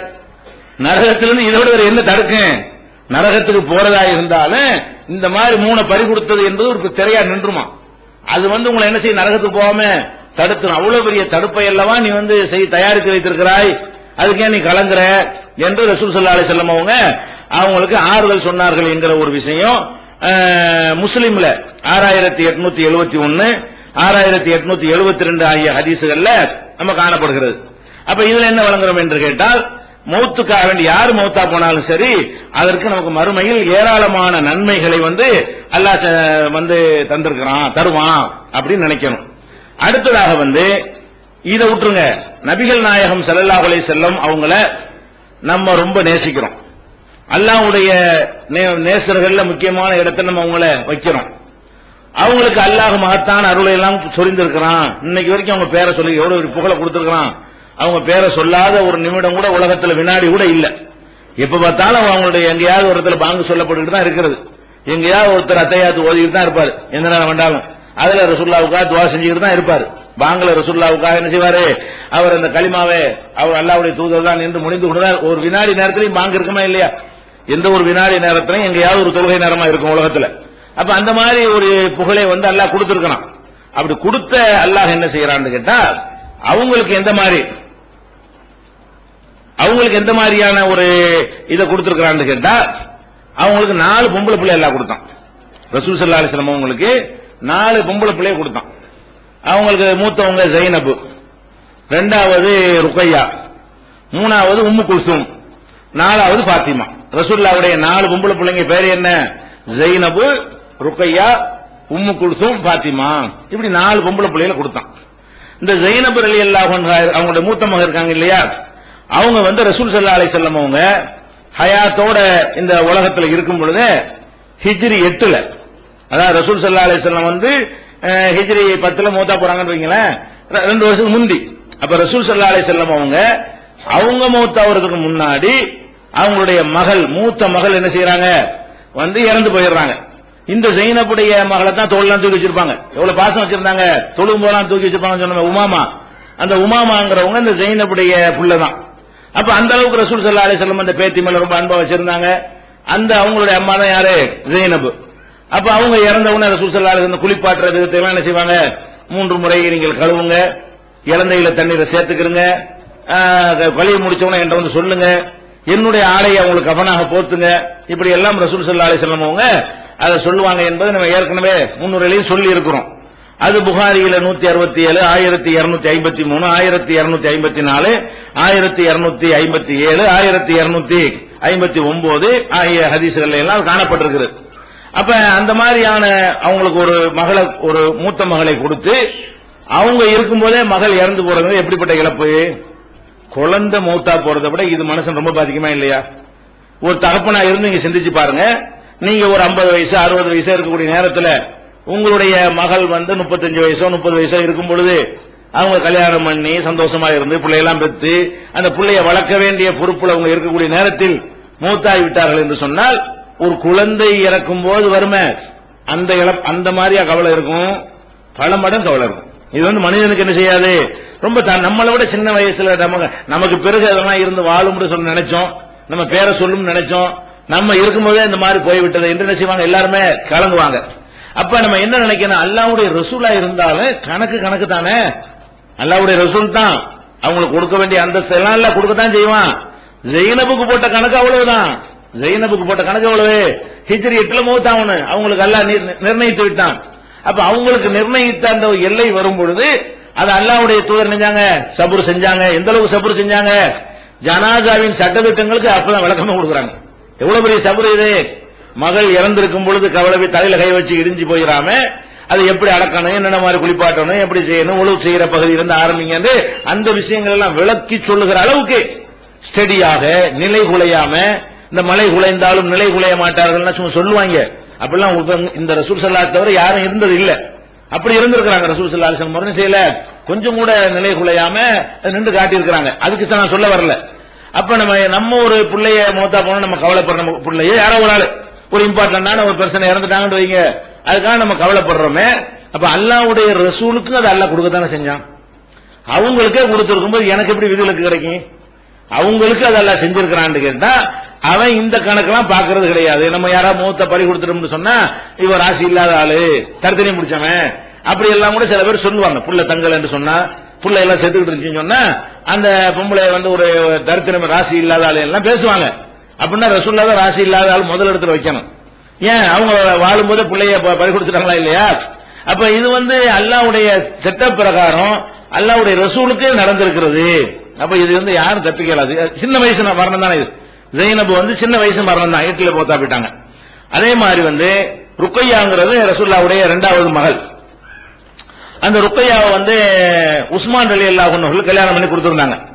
அதனால உஸ்மான மருமகன் ரசூலுல்லாஹ்வுடைய மருமகன் இல்லையா, உஸ்மான் ரலியல்லாஹு அன்ஹு அவர்களுக்கு என்ன செய்யறாங்க, ருக்கையாவை கல்யாணம் பண்ணி கொடுத்திருந்தாங்க. கொடுத்த உடனே என்னவாயிடுறாங்க, இந்த ருக்கையா அவர்கள் அந்த ஹிஜ்ரி முதல் வருஷமே மூத்தாயிடுறாங்க. அது அக்காவாச்சி ஹிஜ்ரி 8ல மூத்தா போறாங்க. 2வது பிள்ளை எப்ப மூத்தா போகுதுன்னு கேட்டா ஹிஜ்ரி ஃபர்ஸ்ட்லயே மதீனாவுக்கு வந்தாங்கல்ல, வந்த வருஷமே மூத்தா போயிடுச்சு. யாரு? 2வது. எவ்வளவு பெரிய பாதிப்புன்னு பாருங்க. அல்லாஹ்வுடைய தூதர் பெரிய கண்ணியத்தோட இருந்துட்டு இருக்காங்க. அல்லாஹ்வுக்கு நெருக்கமானவர்கள் எல்லா மக்கள் நம்புறோம், அந்த காலத்து மக்கள் நம்புனாங்க. அவ்வளவு அந்தஸ்து இருந்தா கூட இது தனி கணக்கு. இது மௌத்து ஹயாத்து மேட்டர்லாம் தனி, அது ஒரு ட்ராக்ல ஓடிக்கிட்டே இருக்கும். அது யாரையும் பார்க்காது. ரசூலா நபியா வேண்டி வர வேண்டாதவரா இவர அப்படியே ஆம்பளை அதெல்லாம் பார்க்காது. அது ஒரு தனி ட்ராக் நினைச்சுட்டான்ல, போட்டு விட்டுட்டான். அன்பு பாசம் அதெல்லாம் ஒரு பக்கம் போயிட்டே இருக்கும். இன்னொரு பக்கம் என்னன்னு கேட்டா மௌத்துக்கு மட்டும் தனி ட்ராக்ல வச்சு விட்டான். அதுக்குரிய டைம் வரும்போது ஒரு வினாடி முந்த மாட்டார்கள். லா யஸ்தக்திமூன சாதன் வலா யஸ்தகிரூன். ஒரு வினாடி கூட அவர்கள் உரிய டைம் வந்து விட்டது என்று சொன்னால், ஒரு வினாடிங்கிறது கூட இல்ல, ஒரு மைக்ரோ செகண்ட் கூட, வினாடியில் லட்சத்தில் ஒரு பங்கு டைம் கூட முந்தவும் முடியாது, பிந்தவும் முடியாது. அந்த டைம் தான்.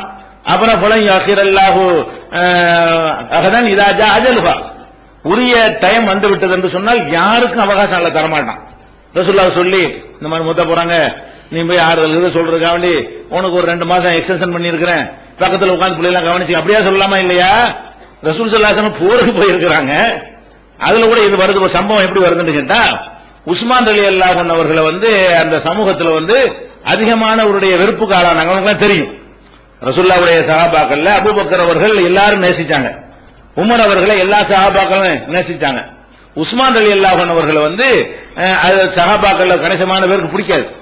ஒரு அப்பாய் மாதிரி இருக்கிறதுனால பிடிக்காது. எந்த அளவுக்குன்னா அப்துல் ரஹ்மான் இப்னு அவுஃப் இருக்கார்ல, அவரு சஹாபாக்கள் அந்த 10 பேர்ல ஒரு ஆள், சொர்க்கவாசிகள் என்று நற்செய்தி சொல்லுவாங்க இல்லையா, அதுல ஒரு முக்கியமான ஒரு ஆள் யாரு? அப்துல் ரஹ்மான் இப்னு அவுஃப்.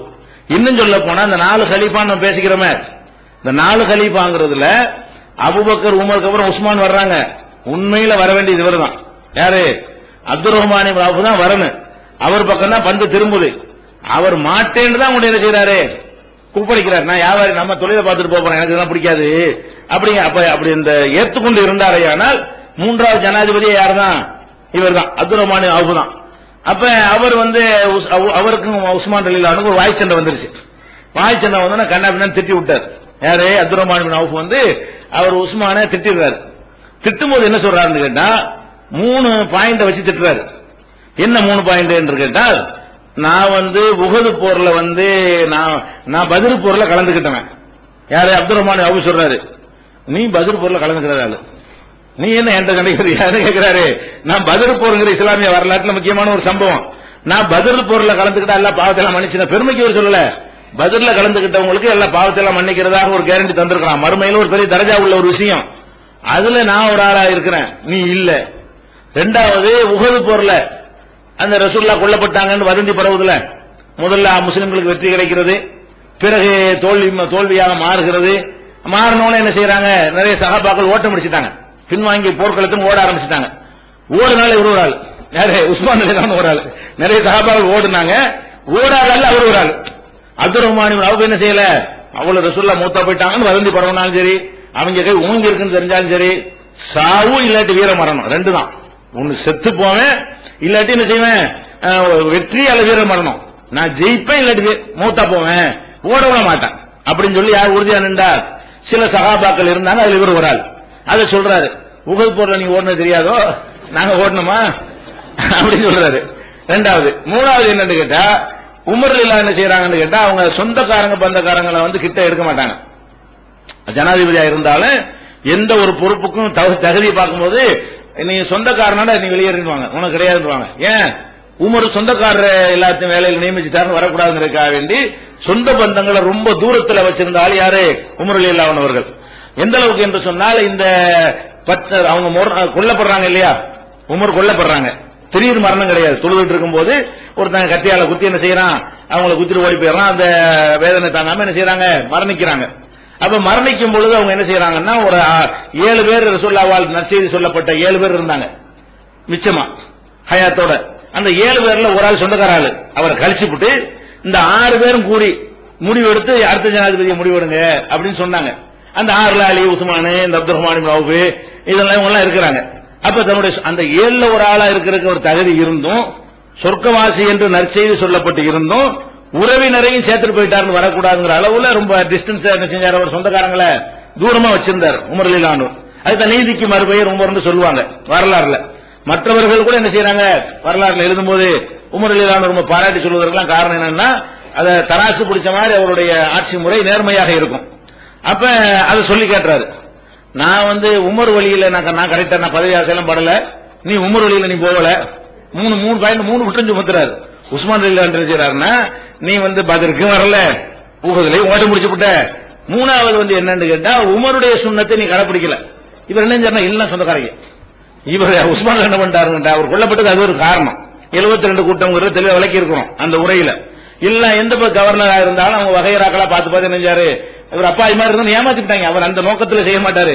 இவர் அப்பாய்த்தனத்தை பயன்படுத்தி நினைஞ்சாங்க, சொந்தக்காரங்க எல்லாம் அவரை கூல் பண்ணி பதவிகளை வாங்கிட்டாங்க. இதனால அவர் வெறுப்புக்குள்ளா இருந்தார். அப்ப இதுக்கு உஸ்மான் பதில் சொல்றாரு, நீ சொல்றியப்பா, நான் பத்ர்ல கலந்துக்கிறலங்கிறது உண்மைதான், நானா கலந்துக்கிறல, அல்லாஹ்வுடைய ரசூல் கூப்பிட்டு என் மகன் ரொம்ப முடியாம இருக்குது, மரண தருவாயில் இருக்குது, நீ வராத, நீ போய் என்ன செஞ்சீங்க, என்னுடைய மகளை கவனிச்சுக்க ரசூலுல்லாஹ்வை அனுப்பி வச்சாங்க. போருக்கு வந்த ஒரு ஆளை ரசூல்ல அனுப்பி வச்சுட்டா நான் போர்ல கலந்தாதான் அர்த்தம். இன்னும் சொல்ல போனால் போர்ல ஜெயிச்ச பிறகு போர் வீரர்கள் பங்கிட்டு கொடுப்பாங்க. இந்த எதிரிகளுடைய பொருள்களை கனிமத்தை என்ன செய்வாங்க, பிரிச்சு கொடுப்பாங்க. எனக்கு ஒரு பங்கு தந்தாங்களா இல்லையா? பத்ர் போராளிகளுக்கு தானே பங்கு கொடுக்கணும், நானே போர்ல போகலையே. அப்ப அல்லாஹ்வுடைய தளபதியே ஒரு வேலைக்கு அனுப்பினார்னு சொன்னா அவர் போருக்கு தான் போறாருன்னு அர்த்தம். நானா லீவு கேட்கல, தளபதியே என்ன செய்யறாரு, ஜனாதிபதியே நீ வராது, நீ உம்மு குல்சும கவனிச்சு ருக்கையா கவனிச்சுக்க அப்படின்னு சொன்னதுனால நான் ருக்கையாவோட என்ன செஞ்சேன், அந்த அவங்களுடைய கடைசி நேரத்தில் அருகில் இருக்க வேண்டும் என்பதற்காக வேண்டி நான் இருந்தேன். இது கலந்துக்கலன்னு அப்ப சொல்றீங்க, ஏன் என் மேல பழி சுமத்துற அப்படின்னு ஒரு ஆன்சர் பண்ணுவாரு. அதே மாதிரி உஹது போர்ல ஓடுனது இருக்குல்ல, ஓடுனது நிஜம்தான், நான் மட்டும் நிறைய பேர் ஓடினாங்க. ஆனா அதை நீ பேசக்கூடாது. ஏன்னு கேட்டா அல்லாஹ் வந்து மன்னிச்சுன்னு சொல்லிட்டான். அது லேசா கண்டிச்சு என்ன செஞ்சான்னு கேட்டா குர்ஆன்ல ஒரு வசனம் எப்படி இருக்குன்னு கேட்டா, அதாவது இன்னல்லதீன தவல்லவ் மின்கும் யௌமல் தக்கல் ஜமான், இரண்டு அணிகளும் மோதிக்கொண்ட நாளிலே பின்வாங்கி ஓட்டம் எடுத்தார்களே, இன்ன மஸ்ததல்லஹும் ஷைத்தானு பிபாலிமா கஸபு, அவங்களுடைய சில செயல்கள் காரணமாக ஷைத்தான் அவர்களை வழிதவற செய்து விட்டான். வலக்கத் அஃபல்லாஹு அன்ஹும், அல்லாஹ் நான் அவரை மன்னிச்சிட்டேன். ஓடி இருக்க கூடாதுதான். அந்த நேரத்தில் ரொம்ப பின்தங்கிருச்சு, நம்ம தேய்க்கவே முடியாதுன்னு நினைக்கும் போது மனித பலவீனத்தில் செய்து விட்டார்கள். அவர்களை மன்னித்து விட்டேங்கிறான். நான் ஒரு மனுஷன் தானே, நீ வீரமா நின்று இருக்கலாம், நான் பயந்து ஓடிட்டேன்னா நான் மட்டும் நிறைய பேர் ஓடினாங்க, சரி குற்றமா இருக்கட்டேன், அல்லாஹ் குற்றம் இல்லை என்று குற்றம்ங்கிற அவர் இருக்கிறாரு. அல்லாஹ் எதை மன்னித்து விட்டதா சொல்லுகிறானோ அதுக்கு நீ குற்றம் பிடிக்கலாமாப்பா அப்படின்னு அதுக்கு பதில் சொல்லுவாரு. அப்புறம் உமர் இல்லான்னு சொன்னதை பத்தி பேசும் பொழுது, அது வந்து எனக்கு சக்தி இல்ல உமர் மாதிரி நடக்கிறதுக்கு, நான் ஒத்துக்கிறேன், உனக்கும் முடியாது. நீ அந்த இடத்துல இருந்தேன்னு சொன்னா அவர் மாதிரி நெருப்பாக வெட்டு ஒண்ணு துண்டு ரெண்டாக யாரையும் நெருங்க விடாம அப்படியெல்லாம் வந்து இருக்கு, நமக்கு முடியாதுப்பா, எனக்கு ஏழல. அந்த இடத்துல நீ இருந்தா நீனும் செய்ய மாட்டேன், அதுக்கு ஆன்சர் பண்றாரு. அந்த இடத்துல நான் தப்ப ஒத்துக்கிறார். நான் அந்த சொந்த பந்தங்கள்ல பலவீனமா போனது உண்மைதான், அது எனக்கு முடியல. அவர் மாதிரி கடும் போக்கா எனக்கு சொந்த பந்தங்கள்ல இருக்க தெரியல, அது வேணா நான் ஒத்துக்கிறேன், நீ அப்படித்தான் இருப்ப அது பதில் சொல்றாரு. எதுக்கு இதை சொல்றோம்னு கேட்டா, இவர் வந்து அந்த பத்ர் போர்ல கலந்து கொள்ளாமல் இருக்க விதிவிலக்கு கொடுக்கும் அளவுக்கு அவங்க மகள் மரண வேலையை நெருங்கி இருக்கிறாங்க. போற கூட தள்ளி வைக்கல. என் மோளுக்கு உடம்பு சரியில்லப்பா, நீ போய் அலியை பாத்துக்க, வேற யாரை பாத்துக்க அனுப்பலாம்ல, அப்படி கூட அனுப்பல. அவங்களே என்ன செய்யறாங்க, அந்த போருக்கு ரசூல் ஸல்லல்லாஹு அலைஹி வஸல்லம் போறாங்க. அப்ப இது வந்து உஹது போர் பத்ர் போர் நேரத்தில் மௌத்தா வராங்கன்னா முதல் வருஷம் தான் நடக்குது பத்ர் போர். அப்ப அவங்க திரும்பி வர்றாங்க, அதுக்குள்ள மௌத்தா போயிட்டாங்க. அப்ப ரசூலுல்லாஹ்வுக்கு கொடுத்த இரண்டாவது மகள் வந்து முதல் ஆண்டுலயே மூத்தாகி போன காட்சியை நம்ம பார்க்கிறோம். அதே மாதிரி வந்து உம்மு குல்சும்ங்கிறவங்க மூணாவது மகள், அவங்களையும் ரசூல் ஸல்லல்லாஹு அலைஹி வஸல்லம் அவங்க இவர் கல்யாணம் பண்ணி வச்சாங்க. யாருக்கு? உஸ்மான் அவர்களுக்கு வந்து இரண்டாவது மகளையும் அவர் கல்யாணம் பண்ணி வச்சாங்க. இரண்டாவது மகள் இறந்துட்ட காரணத்தினால மூணாவது மகளையும் கல்யாணம் பண்ணி வச்சாங்க, உம்மு குல்சுமையும் பண்ணாங்க. இந்த உம்மு குல்சும் என்ன பண்ணாங்கன்னா, ஏற்கனவே அபூ லஹப் இருக்கான்ல, அவனுடைய மகனுக்கு கல்யாணம் பண்ணி கொடுத்திருந்தாங்க. உம்மு குல்சும் வந்து நபி அவருக்கு முன்னாடி ஒரே குடும்பம் தானே, ஒரே கோத்திரம் தானே. நபின்னு டிக்ளேர் பண்ண உடனே நீ உங்க அப்பா வீட்டுக்கு போட்டு தட்டி விட்டான். அபூ லஹப் என்ன பண்ணிட்டான், அந்த மகளை வந்து வாழ விடல. அப்ப சட்டமா வரல, வாழ விட்டுருந்தா அப்ப ரசூலை தடுத்திருக்க மாட்டாங்க, அது காபிரோட வாழக்கூடாதுங்கிற சட்டமா வராத நேரம் தானே. ஆனா அப்படிக்கலாம் அந்த நெருக்கடி அல்லாஹ் கொடுக்காம என்ன பண்ணிட்டான், அவனாவே அனுப்பி விட்டான். அப்ப ரசூல் ஸல்லல்லாஹு அலைஹி வஸல்லம் அவங்களோட வந்து அவங்க மதீனாவுல இருந்தாங்க. அப்ப வந்து இந்த இறந்து போன உடனே இரண்டாவது மகள் இறந்த உடனே மூணாவது மகளை அவருக்கு நினைஞ்சாங்க கல்யாணம் பண்ணி கொடுத்தாங்க. இவங்க வந்து 9வது ஆண்டுல இவங்க புள்ள வீட்டுலாம் பெறல, இவங்களுக்கு குழந்தைலாம் இல்ல. 9வது ஆண்டு மௌத்தா போயிட்டாங்க. அப்ப ஒரு மகள் வந்து ஹிஜ்ரி முதல் ஆண்டு மௌத்தா போயிடுறாங்க. ஒரு மகள் வந்து அது முதல் ஆண்டுனா ரசூலுல்லாஹ்வுக்கு 9 வருஷத்துக்கு முன்னாடி, ரசூலுல்லாஹ்வுக்கு 9 வருஷத்துக்கு முந்தி ஒரு ஆள் மௌத்தா போயிடுச்சு, ஒரு ஆளு 2 வருஷத்துக்கு முந்தி மௌத்தா போகுது, ஒரு மகள் வந்து 3 வருஷத்துக்கு முந்தி மௌத்தா போகுது. அப்ப ரசூலுல்லாஹ் உயிரோட உலகத்தில் இருக்கும் பொழுது ஒவ்வொரு மகளா வயசுல குறைந்த மகள்களா மரணித்து போனா இது எவ்வளவு பெரிய பாதிப்பை ஏற்படுத்தும். அவங்களும் மனிதர் தானே. அப்ப அல்லாஹ் வந்து நல்லவங்களுக்கு நான் எவ்வளவு நல்ல காரியம் செஞ்சேன் நினைச்சு பார்ப்பாங்க. வாரி வாரி இந்த மனுஷன் வளர்ந்தானே, இவனுக்கா இப்படி நம்ம ஆளுக்கு தூப ஏற்றி விடுறது, அவன் சும்மா இருந்தாலும் இவனுக்கா இப்படின்னு ஏற்றி விடுறாங்களா இல்லையா? இதெல்லாம் தேவையற்ற விஷயம். யாருக்கு எப்படி வரும்? மௌத்து வருவது என்பது யாருக்கு வேண்டாலும் வரும். இப்படிங்கிற ஒரு விஷயத்தை நம்ம விளங்கிக் கொள்கிறோம். அதே மாதிரி வந்து 4வது மகள் பாத்திமா, அவங்களுக்கு அற்பாயில் தான் ரசூலுல்லாஹ்வுக்கு தெரியாதது. ஏன்னா ரசூலுல்லாஹ் மூத்தா போய் 6 மாசம் மூத்தா போயிட்டாங்க. ரசூலுல்லாஹ்வுக்கு பிந்தி ஒரு 6 மாசம் வாழ்ந்தாங்க.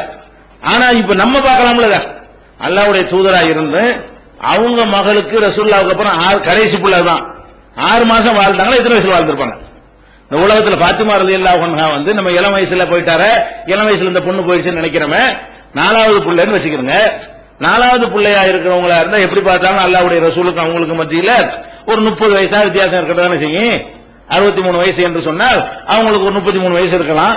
அப்ப 33 வயசுல அவங்க மூத்தா பேர் இருக்கத்தானே செய்யறாங்க. அல்லாஹ்வுடைய ரசூலுடைய மகள் என்ற காரணத்துக்காக வேண்டி அல்லாஹ் வந்து நீண்ட ஆயுளையா கொடுத்துட்டான். அப்ப 3 பிள்ளைகளை வாழும் போதே பறி கொடுத்து விட்டார்கள். 4வது பிள்ளை எப்பன்னு கேட்டா இவங்க மரணித்து 6 மாசம் தான் வாழ்ந்தாங்க. ரசூலுல்லாஹ்வுக்கு பிறகு ரசூலுல்லாஹ் மூத்தா போன ஆண்டு அவங்களும் மூத்தா போயிடுறாங்க, 6 மாசம் முன்ன பின்ன அந்த மாதிரி மரணித்து விடுகிறார்கள் என்று சொன்னால் அப்ப நம்ம எதுக்கு இது அல்லாஹ் செய்யறான்? நினைச்சிருந்தா வாழ வச்சிருப்பான். நமக்கு இதெல்லாம் ஒரு ஆறுதல்.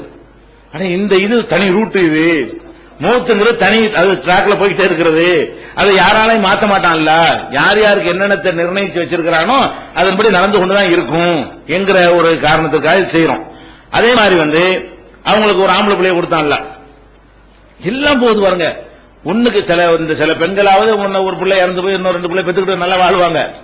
ரசூலுல்லாஹ்வுக்கு என்னென்ன கொடுத்தது கூட எடுத்துக்கிட்டான்ல, ஒண்ணா எடுக்கிறான். 3 பிள்ளை எடுத்துக்கிட்டானா, ஒரு ஆசைக்கு ஒரு ஆம்பளை பிள்ளை, எல்லாரும் ஆசைப்படுவாங்கல்ல, ஆம்பளை பிள்ளைக்கு ஆசைப்பட்டாங்க, ஆம்பளை பிள்ளை எல்லாம் கொடுத்தான். அவங்க பாட்டனார் பேரை இப்ராஹிம் நபி பேரை வச்சாங்க, இப்ராஹிம் பேர் வச்சாங்க. ரொம்ப அன்பா வச்சிருந்தாங்க, கொஞ்சுவாங்க. இப்ராஹிம் நபி மேல ரொம்ப பிரியமாவெல்லாம் இருந்தாங்க. அவர் மூத்த பண்ணாரா இல்லையா? அப்ப இப்ராஹிம் அப்படியே துடிக்க கதற அந்த துடிக்கிற காட்சியை பார்த்து மடியில போட்டுக்கிட்டு கண்ணில இருந்து கண்ணீர் கொட்டுது. அப்ப எவ்வளவு எதிர்பார்த்திருப்பாங்க, இந்த புள்ள இன்னும் கொஞ்சம் வாழணும், இது நல்லபடியா நமக்கு பேரை சொல்லணும், நமக்கு வாரிசா இருக்கணும் என்று எவ்வளவு ஆசைப்பட்டிருந்தா அவ்வளவு கண்ணீர் வரும். அப்ப அப்துல் ரஹ்மான் இப்னு அவுஃப் கேட்கிறாங்க, அந்த யார சொல்லலாம், அல்லாஹ்வுடைய நீங்க அழுவுறிய, நாங்கதான் இதை மௌத்து வித்துன்னு அழுவோம், நீங்க ஏன் அழுவுறீங்க? அப்ப ரசூல் ஸல்லல்லாஹு அலைஹி வஸல்லம் சொல்றாங்க, இன்னஹா ரஹ்மா, இது இரக்க உணர்வுப்பா, எல்லாருக்கும் இருக்கு, நான் என்ன மனுஷ படைப்பு அப்பாற்பட்டவராளா அப்படின்னு சொல்லிட்டு, இன்னல் ஐன ததுமவும், கண்ணுதான் கண்ணீர் வடிக்கும், ஒரு கல்பு யஹ்சுனு, உள்ளத்துலதான் வேதனை இருக்கும், வலா நகூல இல்லாம யர்லா ரப்புனா, எங்கள் ரப்பு இறைவன் பொருந்தி கொண்டதை தவிர வேற ஒரு வார்த்தை வாயிலிருந்து வராது. அதை கவனி, கண்ணுதான அழுவுது, கண்ணால் அழுகுற உண்மைதான், கல்பால கவலைப்படுறேன், வாயினால ஏதாவது சொன்னா, யா அல்லாஹ் நீ இப்படி செய்யலாமா, என் பிள்ளை இப்படி பண்ணலாமா, எனக்கு ஒரு வாரிசு நீ விட்டு வைக்கலாம் ஏதாவது பேசினா, என் இறைவன் பொருந்தி கொள்றதை தவிர நான் வேற ஒன்று பேச மாட்டேன். கண்ணால் அழுகுறதுக்கு உங்களுக்கு அனுமதி இருக்கிறது, அது மாதிரி கல்பால் கவலைப்படுவதற்கு உங்களுக்கு பர்மிஷன் இருக்கிறது, ஆனால் வாயால் மொழிவதற்கு கிடையாது. அது சொல்றாங்க, இன்னாலி ஃபிராக்கிக யா இப்ராஹிம் லமஹ்சூனூன், இப்ராஹிமே உன்னுடைய பிரிவுக்கு நான் ரொம்ப வருந்துகிறேன், ரொம்ப கவலைப்படுறேன், ஒண்ணும் முடியாது என்னால, அல்லாஹ்வுடைய விதி அதுவாக இருந்தால் நான் என்ன செய்ய முடியும் அப்படின்னு சொன்ன ஒரு செய்தி புகாரியில 1303வது ஹதீஸில் இருக்கிறது. அதே மாதிரி ரசூலுல்லாஹ்வுடைய ஒரு மகள் அனுப்புவாங்கல்ல, என் பிள்ளைக்கு சீரியஸா இருக்குது உடனே வாங்கண்டு, அப்ப கூட ரசூலுல்லாஹ் கண்ணு முன்னாடி இந்த குழந்தைய பேத்தி பேரன் துடிக்க மரணிச்சும் போது அதுதான் சொல்லுவாங்க, இன்னலில்லாஹி மா அஹத, எடுத்துக்கொண்டது அவனுக்கு சொந்தம், கொடுத்ததும் அவனுக்கு சொந்தம், எல்லாம் குள்ளு செய்யும் இந்த மிக்தார், எல்லாம் டைம் போட்டு வச்சிருக்கான், அல்லாஹ் டைம் தான் தீர்மானிக்குமே தவிர நம்மளை கேட்டு ஒண்ணு செய்ய மாட்டான், அதுக்குரிய டைம் அது முடிஞ்சு வச்சுக்கத என்று மகளுக்கு ஆறுதல் சொன்ன செய்தி புகாரியில 1284, 5655, 6602, 6655, 7377, 7448 ஆகிய ஹதீஸ்கள்ல இடம்பெற்று இருக்கிறது. இது போக இன்னொன்று இருக்கிறது, இந்த 3 பிள்ளையை பறி கொடுத்து சொன்னோம்ல, அது ஒரு கரெக்ஷன் இருக்கிறது. 3 பிள்ளையை பறி கொடுத்தாதான் சொர்க்கம் கிடைக்குமோ, அது கம்மியா இதுவும் பறி கொடுத்தா கிடைக்காதோங்கிற மாதிரி ஒரு டவுட் இருக்கும்ல. இந்த 3 பிள்ளை சம்பந்தமாக ரசூல் ஸல்லல்லாஹு அலைஹி வஸல்லம் சொல்லும் பொழுது, அப்ப ஒரு அம்மா கேட்பாங்க, ஓ இஸ்னத்தைனி, அல்லாஹ்வுடைய தூதரே 2 பிள்ளையே பறி கொடுத்தா கிடைக்காதா? அந்த அம்மா 2 பறி கொடுத்தும் போல இருக்கு. கேட்கிறான், 3 பேரை பறி கொடுத்தா கண்டிப்பா அந்த குழந்தைகள் நரகத்துக்கு போகாம தடுக்கிற சிறையாக அமைவார்கள் ரசூலுல்லாஹ் சொன்ன உடனே ஒரு அம்மா என்ன செஞ்சு, பெண்களுக்கான பயான்ல அந்த அம்மா எந்திரிச்சு கேட்கிறாங்க, ஓ இஸ்னத்தைனி, அப்ப 2 பிள்ளையை பறி கொடுத்தான்னு கேட்கிறாங்க. அப்ப ரசூல் ஸல்லல்லாஹு அலைஹி வஸல்லம் இஸ்னத்தைனி 2 தான் அப்படின்னு சொல்லி, இது புகாரியில 102, 1250, 7310 ஆகிய ஹதீஸ்ல பாக்குறோம். இன்னொரு அறிவிப்புல ஒரு ஆளை பத்தி நான் கேட்கல, ஒரு ஆள் கிட்ட சொன்னாலும் சொல்லிருப்பாங்க ரசூல், எனக்கு ஒரு ஆளுக்கு என்னன்னு கேட்கலையா, நாங்க அதை பத்தி கேட்கலன்னு ஒரு அறிவிப்பு கூட இருக்கிறது. அப்ப நம்ம என்ன இதுல விளங்கிக் கொள்ள வேண்டும் என்றால், மரணம் நமக்கு குடும்பத்தில் யாருக்கு நிகழ்ந்தாலும் அது எதிர்பார்த்த ஒன்றுதான், யாரும் தப்பிக்க முடியாது. அது குறிப்பிட்ட காலக்கெடு, வயசு, வரம்பு, அந்த மாதிரி எந்த விதமான நிர்ணயமும் கிடையாது. அவரவருக்கு தனித்தனியா எல்லாம் எழுதி வச்சிருக்கிறான், அதுதான் நடக்கும் என்பது நம்ம ஏன் கலங்கணும் என்பதை நம்ம என்ன செய்யணும், புரிந்து கொள்ள வேண்டும். இந்த மரணத்தினால் ஏற்படக்கூடிய இன்னும் சில பாதிப்புகளுக்கு வேற விதமான சில அறிவுரைகளையும் ரசூல் ஸல்லல்லாஹு அலைஹி வஸல்லம் சொல்லி இருக்கிறார்கள். அதை இன்ஷா அல்லாஹ் நாளைக்கு பார்த்துவிட்டு வேற வகையான துன்பத்தை என்ன செய்வோம், நாளைக்கு தலைப்பிலேயே எடுத்துக்கொள்வோம். அஸ்ஸலாமு அலைக்கும்.